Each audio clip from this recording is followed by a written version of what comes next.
Been thinking of doing this video for quite some time now, and the reason being is that I have been speaking now with a lot of other artisans. I have a lot of contact, obviously, through the shop, and this seems to be a very common and general feeling out there, but sort of we're not speaking that much about it. So let me make things clear. I am not against buying online. I do buy things online for myself, and it's fine. What is happening, however, is we are having people selling their items as being handcrafted locally when they're not. And let me explain. Client coming over at L'Artigiana, her ring, the stone broke, she wanted it fixed. First thing I told her, listen, why don't you go back to the person you bought it from so that they know that they have a problem with their product. And then asking, she didn't remember who the client, who the person was. She remembers she bought it from a market which promotes artisan work. So far, so good. To cut a long story short, the client told me that this item was sold to her as being locally handcrafted. And then I inspected the product. Inspecting the product, I realized that it was stainless steel, okay, that she knew. But the item had on it a signature, an imprint, an engraving of a Chinese company. I'm saying Chinese because it was Chinese. If it was Turkish, I would have said Turkish, okay? I have nothing against China. I mean, they have good products as well, but definitely I have a problem with this client being told that the item was locally produced. With that, I have a problem. And I think a lot of artisans out there, just like me, are feeling this sense of deception. And this client was deceived twice, because if she went to a market promoting artisan work, so she has already that thing in her mind that whatever is sold there is produced by artisans. Now, whether it's locally or not, that's another thing, but produced by artisans. So with that, I don't have a problem. But I do have a problem because then there's a second layer to it. So apart from being deceived by the word artisan, then you're going to buy an item by a supplier who's telling you that she crafted or he crafted it.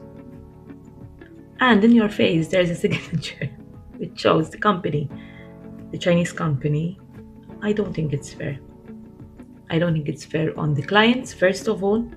I don't think it's fair on the persons who are doing the markets, like who are promoting. Because when they're promoting this, they are promoting this sense of unfairness, the sense of unjust treatment, and it's not fair on clients, okay? Let's put it that way. And at the end of the day, if that item was to be silver, for example, hallmark is silver, but it's not silver, it's going to put me as an artisan, future artisan working on that product, in a situation where I might be telling the client that no, it's not, for example, silver, because it's just plated with silver, even though hallmark is 95, which happened as well at the shop, okay? I met with clients who had rings, hallmark is 95, no other hallmark available. So please, when you're buying things, especially when it comes, in my case, because obviously I specialize in this, that are precious metals, please make sure that you have a proper hallmark. Legally for Malta, if it's imprinted by a Maltese, if it's done by a Maltese artisan, we are registered, we have our own hallmark, our own letters, our own set of letters which are registered with the Consul of Malta. But also, there are places where you can check if that artisan is listed, like for example with the Commerce Department, which means that they're overseeing that since we're dealing with precious metals, there are no other things sort of going on which are not supposed to be done. So yeah, this is my 5 cents on the issue. I wish that maybe artisans interact with this video. No, I know it's a shared feeling. I can feel it, like I have been for the past year discussing with other artisans, and it's there.